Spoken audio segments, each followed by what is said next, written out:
بسم اللہ الرحمن الرحیم۔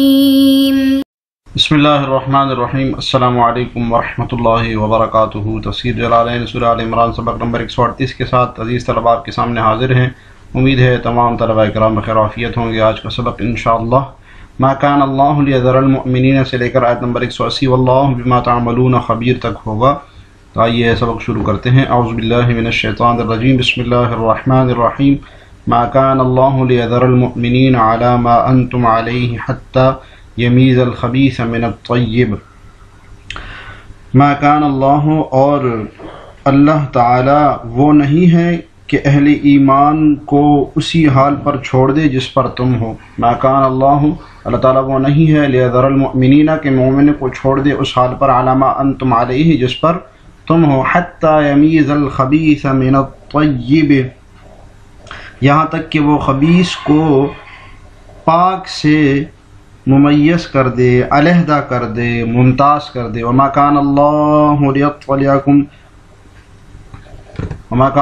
لیطلعکم، اور اللہ وہ نہیں ہے جو تمہیں مطلع کر دے غیب پر، ولکن اللہ یجتبی من رسلہ من یشاء، لیکن اللہ تعالی اپنے رسولوں میں جسے چاہتے ہیں منتخب فرماتے ہیں۔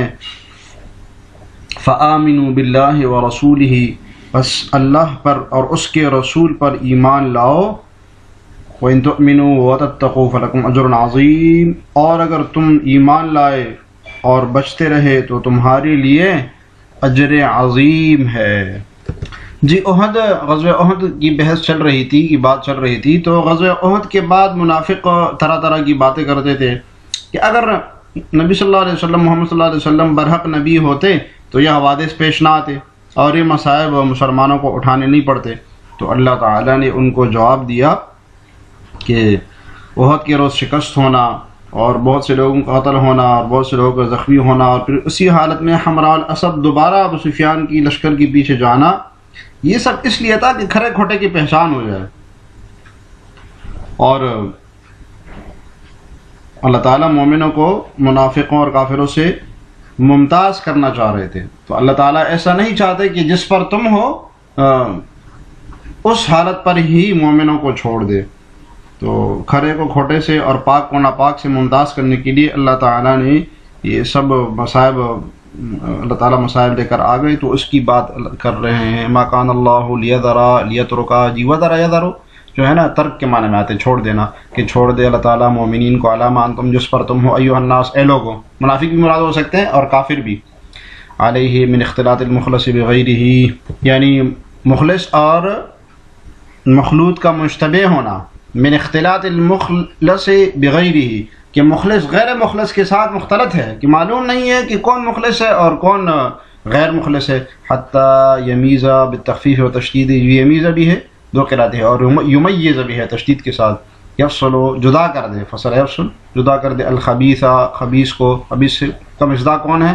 اور جلالین بتا رہے المنافق من الطیب، پاک سے، اس کا مصداق کون ہے؟ المؤمن، بالتکالیف الشاقۃ المبینۃ لذالک، ان مشکل تکالیف کی وجہ سے جو اس بات کو، اس تمیز کو ظاہر کرنے والی ہے، ان مشکل تکالیف کی وجہ سے۔ ففعل ذالک یوم احد، تو یوم احد کے دن یہ ہوا کہ بہت سخت تکالیف آئیں اور منافق مومنوں سے جدا ہو گئے، پتہ چلا کہ کون منافق ہے اور کون مومن ہے۔ جی وما کان اللہ لیطلعکم علی الغیب، اور اللہ تعالیٰ ایسا نہیں ہے کہ تمہیں غیب پر مطلع کر دے۔ فتعرف المنافق من غیرہ قبل التمیز، کہ آپ پہچان کرو منافق کی پہچان کرو اس کے علاوہ، یعنی مومن سے، قبل تمیز، ان پر اس کی تمیز کرنے سے پہلے، یعنی منافق اور غیر منافق کو اس کی تمیز سے پہلے ہی اس کی پہچان کر دو کہ یہ منافق اور یہ منافق نہیں، تمیز نہ۔ ولکن اللہ یجتبی، یختار، اللہ تعالیٰ چنتا ہے، اختیار کرتا ہے، من رسولہ، اپنے رسولوں میں سے، من یشاء، جس کو بھی چاہتا ہے، فیطلعہ، تو مطلع کرتا ہے اس کو، علی غیبہ، اپنے غیب کے اوپر۔ کما اطلع النبی صلی اللہ علیہ وسلم علی حال المنافقین، جیسے کہ نبی صلی اللہ علیہ وسلم کو اللہ تعالیٰ نے مطلع کیا منافقین کی حال کے اوپر۔ تو منافقوں کے ایک ایک نام کر کے بتائے تھے، اور آپ نے حضرت حذیفہ رضی اللہ عنہ کو پھر نام بتائے تھے بعد میں۔ فآمنوا باللہ ورسولہ، تو اللہ اور اس کے رسول، تمام رسولوں پر ایمان لاؤ۔ تو یہاں نبی صلی اللہ علیہ وسلم آپ صلی اللہ علیہ غزوہ احد کی بات چل رہی تھی نا، تو صرف رسول ہونا چاہیے تھا، لیکن اللہ تعالیٰ نے تمام رسولوں کا ذکر کیا، اس لیے کہ اس کی وجہ یہ ہے کہ آپ پر تو ایمان جب ہی متحقق ہوگا نا جب سب ماننے والوں پر ایمان لے آئیں گے، سب ماننے والوں کی تکذیب کریں گے تو آپ کی تکذیب بھی لازم آئے گی۔ وَإِن تُؤْمِنُوا وَتَتَّقُوا النِّفَاقَ، اور اگر تم ایمان لاؤ اور نفاق سے بچتے رہو، فَلَكُمْ أَجْرٌ عَظِيمٌ، تو تمہارے لیے دوہرا اجر ہے۔ وَلَا يَحْسَبَنَّ الَّذِينَ يَبْخَلُونَ بِمَا آتَاهُمُ اللَّهُ مِن فَضْلِهِ هُوَ خَيْرًا لَّهُمْ، اور جو لوگ مال میں بخل سے کام لیتے ہیں جو انہیں اللہ نے وَلَا يَحْسَبَنَّ الَّذِينَ، اور ہرگز خیال نہ کریں ایسے لوگ جو ایسی چیز میں بخل کرتے ہیں، الَّذِينَ يَبْخَلُونَ بِمَا آتَاهُمُ اللَّهُ مِن فَضْلِهِ، جو اللہ نے ان کو اپنے فضل سے دی ہے یعنی مال میں سے، هُوَ خَيْرٌ لَّهُمْ، ہرگز خیال نہ کریں کہ یہ ان کے لیے اچھی ہوگی، بل هُوَ شَرٌّ لَّهُمْ، بلکہ وہ ان کے لیے بہت بری ہے۔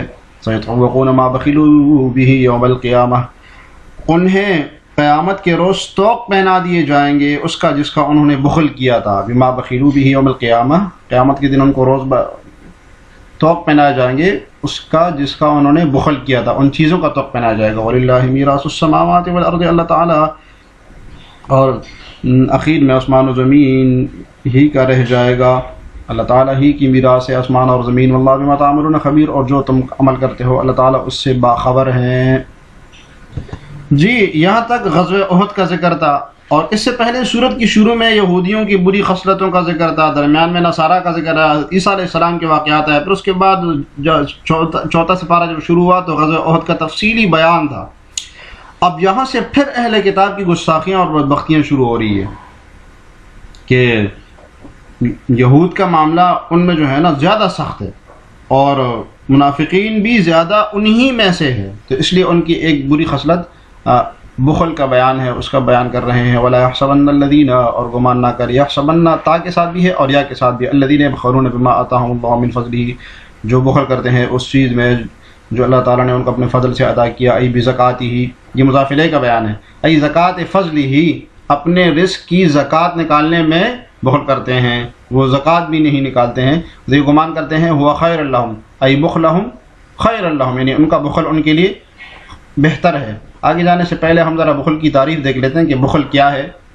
تو شرع میں، شریعت میں بخل کے معنی یہ ہے کہ جو چیز اللہ کی راہ میں خرچ کرنا واجب ہو، جیسے کہ زکوٰۃ، اس کو خرچ نہ کرنا، جیسے گھر والوں پر خرچ کرنا، جیسے ایسی جگہ پر خرچ کرنا جہاں پر خرچ کرنا لازم ہو، اپنی ذات کے اوپر خرچ کرنا جہاں لازم ہو، تو وہاں پر بھی خرچ نہ کرنا، اس کو بخل کرتے ہیں۔ بخل کرنے کا حکم یہ کہ بخل کرنا حرام ہے اور اس پر جہنم کی سخت وعیدیں ہیں، آگے حدیث آ رہی ہے۔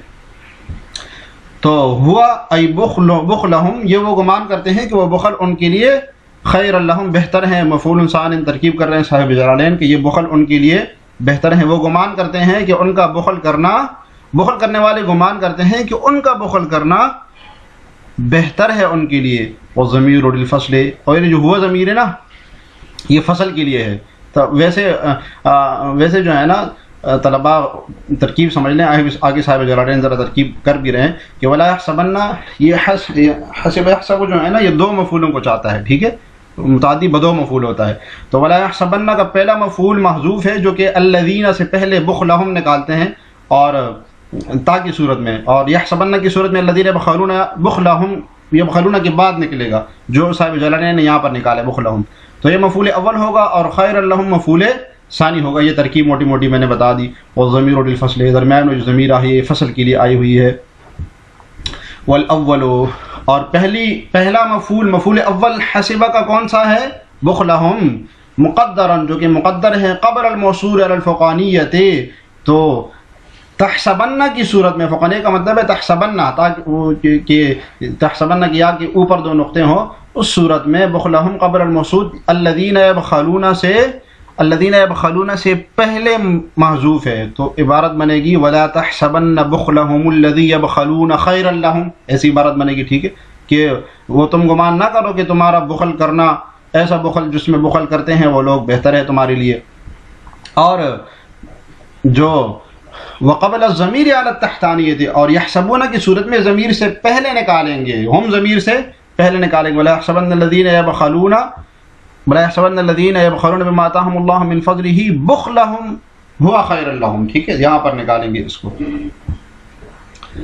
تو دونوں ترکیبیں سمجھ گئے ہوں گے آپ. بل ہوا شر لہم، اللہ تعالیٰ جواب دے رہے ہیں نہیں بلکہ وہ بخل ان کے لیے بہت برا ہے. سیطوقون ما بخلوا، توق پہنا جائے گا ان چیزوں کا جس کا انہوں نے بخل کیا. ای بزکاتہ من المال، یعنی وہ جو زکوٰۃ جس مال کا انہوں نے زکوٰۃ نکالنا تھا اس کا توق پہنایا جائے گا قیامت کے دن. ان یجعل حیۃ فی عنقہ، کہ آگ کو سانپ اصل میں ان کے جو مال ہوگا اس کو سانپ بنا دیا جائے گا اور وہ اس کی گردن میں ڈالے گا.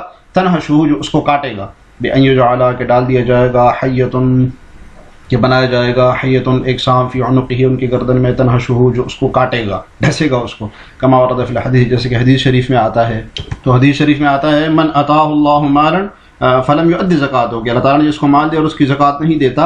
مثل له یوم القیامت شجاعا اقرع له زبیبتان، کہ اس پر جو ہے نا قیامت کے دن ایک گنجے سام، اس کا مال گنجے سام کی صورت میں لایا جائے گا جس پر 2 نقطے بھی ہوں گے.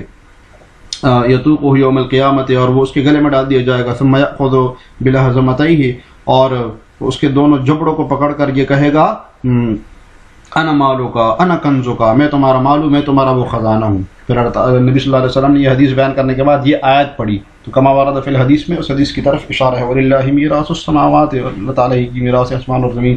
يَرِثُهُمَا بَعْدَ فَنَاءِ أَهْلِهِمَا، یعنی آسمان و زمین کے فنا کرنے کے بعد، اس کے زمین و آسمان والوں کو فنا کرنے کے بعد زمین اور آسمان میراث ہے اللہ تعالیٰ کی. اللہ تعالیٰ ہی اس کا وارث ہے. جو کس کے لیے چھوڑ کے جا رہے ہو تم؟ واللہ بما تعملون بالتاء والیاء، تعملون بھی ہے اور یعملون بھی ہے. خبیر، جاننے والے ہیں. فیجازیکم بھی، تو وہ تمہیں اس کا بدلہ دیں گے. یہ اس طرح آج کے سبق سے متعلق سوال یہ ہے کہ بخل کسے کہتے ہیں.